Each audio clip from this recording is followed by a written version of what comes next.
Okay, so ready to dive into something you might not expect. Montreal City Council minutes. We're talking about the session from May 13th, 2024. And before you tune out thinking it's all dry legalese, we're treating this like urban anthropology, like we're digging for those hidden gems that tell us what's really going on in the city.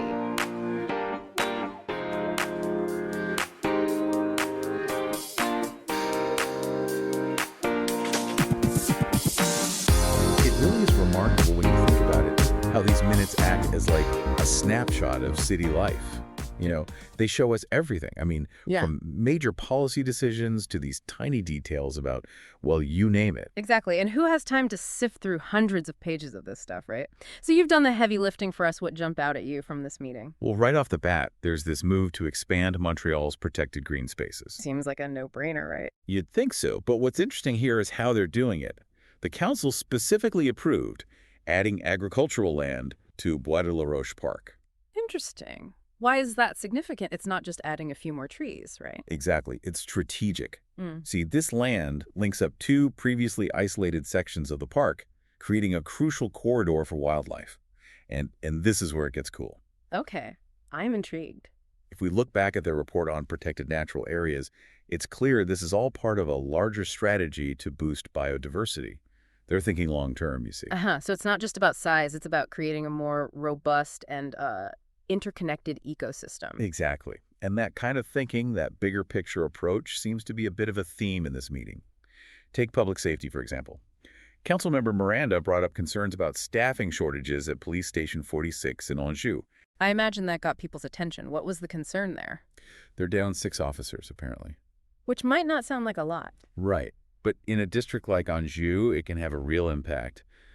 Longer response times, and just a feeling of, well, being less safe. Then probably contributes to that feeling some people have that things aren't being addressed quickly enough. Precisely.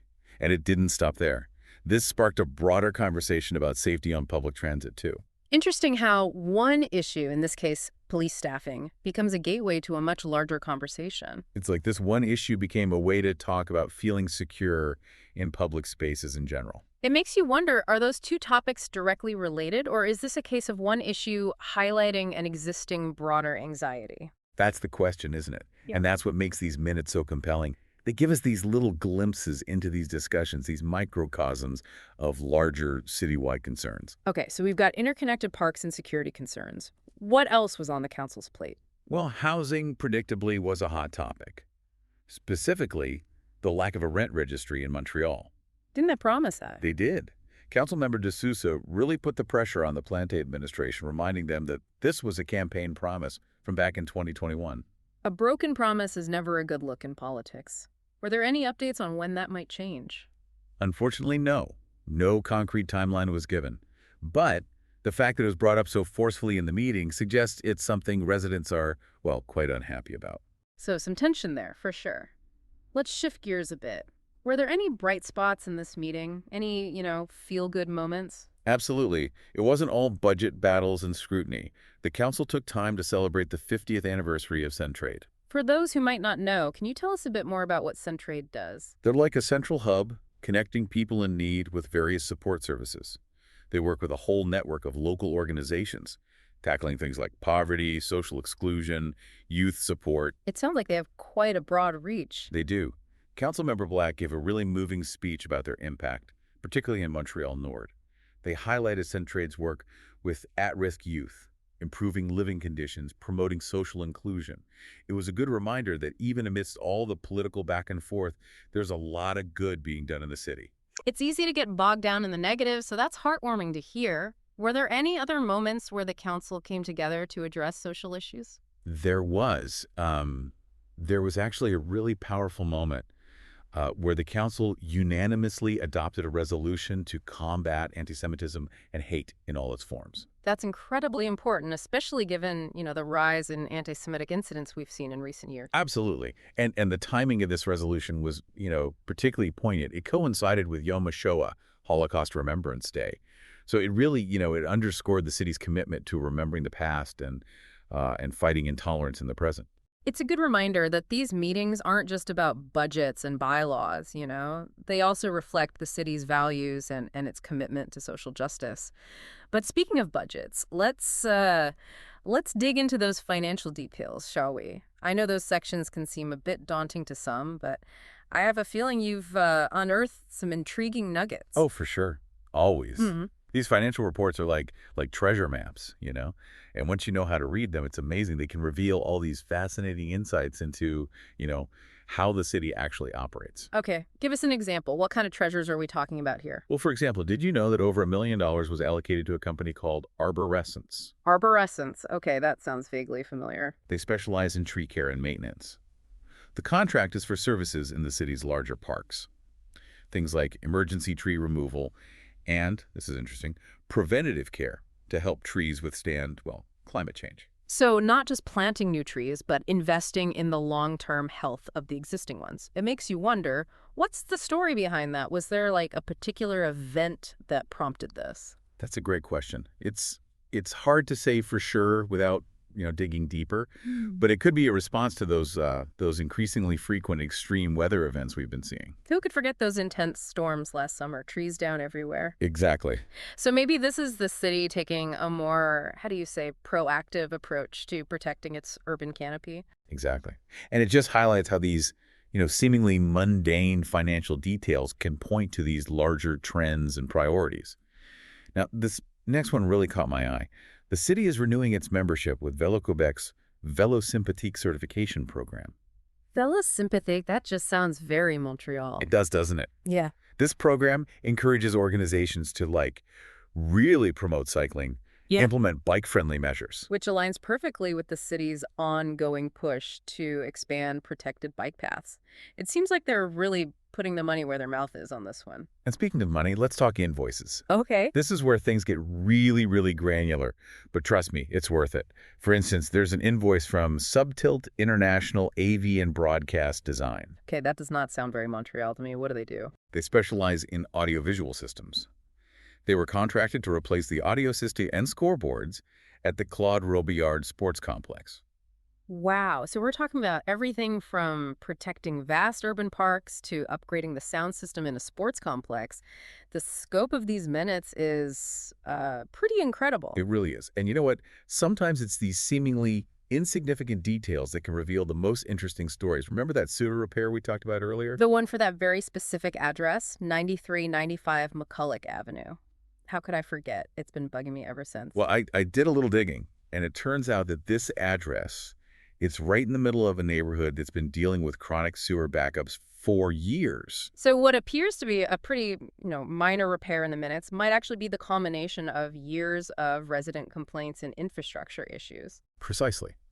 And it makes you realize that behind every line item, every budget allocation, there's a story there, a context, a whole web of human experiences. We've talked about green spaces, public safety, housing, even the scoreboards and sewers. What's the common thread here? What ties all these disparate elements together? I think, well, it strikes me that we're seeing a bit of a pattern here, like a tension between those surface appearances and, what lies beneath. What do you mean? We'll take that park expansion, for instance. On the surface, it's simple, right? Right. But it's actually part of a much bigger strategy. Or that sewer repair seems minor, but speaks to years of, well, probably a whole other story. These minutes, they're full of these little mysteries, It's like that saying, the devil is in the details. But in this case, it's not always, devilish. Sometimes it's the human story, right? The bigger picture, the why behind the what that's hiding in plain sight. Exactly. Which brings us back to our listener. They might be thinking, okay, fascinating stuff, but how does this help me navigate my city? What would you say to that? I'd say it's about empowering yourself with knowledge. Yeah. These minutes, they're not just about what council decides. They reflect what the city is, well, grappling with, what people are concerned about, where the money's going. I mean, that's valuable information for anyone who lives here, right? Absolutely. So if our listener wants to do their own deep dive into these minutes, where do they even begin? I imagine it can be a little intimidating. Oh, for sure. But don't get discouraged. You don't have to read, every single page. Start by thinking about your own interest. What are you most curious about? So, if you're passionate about, say, the environment, You might focus on sections related to parks, green spaces, sustainable development, that sort of thing. Exactly. Or if you're concerned about housing affordability, zero in on those debates and discussions related to rent control, social housing projects, zoning changes, all of that. Those are the sections where you'll find the gold, so to speak. So it's about being strategic, almost like a detective following a trail of clues. Huh. I like that analogy. And just like a detective, don't be afraid to dig deeper. If you come across a name, a project, a budget item, whatever, that piques your interest, jot it down. You can always do a little more research later.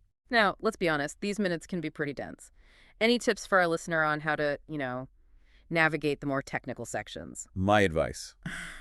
Don't get bogged down in the legalese. It's easy to get lost in the weeds with that stuff. Instead, focus on the big picture. Look for, key phrases, the gist of the arguments, what decisions are being made. Skim for the highlights and then delve deeper if something grabs your attention. Precisely. And remember, these minutes, they're just one piece of the puzzle. Don't be afraid to branch out. Consult other sources, local news articles, community blogs, advocacy group websites. You'll get a more well-rounded perspective that way. So we've got targeted reading, supplementary research. Any other tips for our budding City Hall sleuths out there? Let me see. Oh, pay attention to who is speaking and who isn't.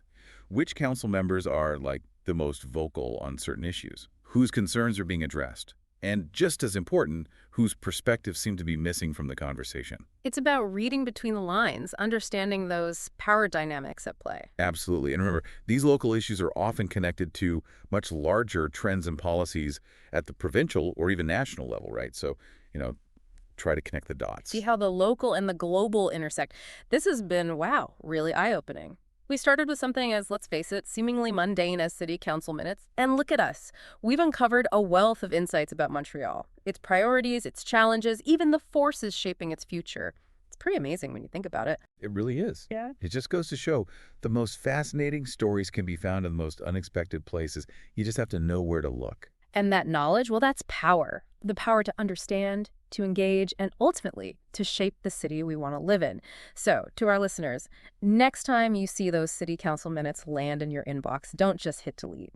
Take a deep dive. You might be surprised by what you discover.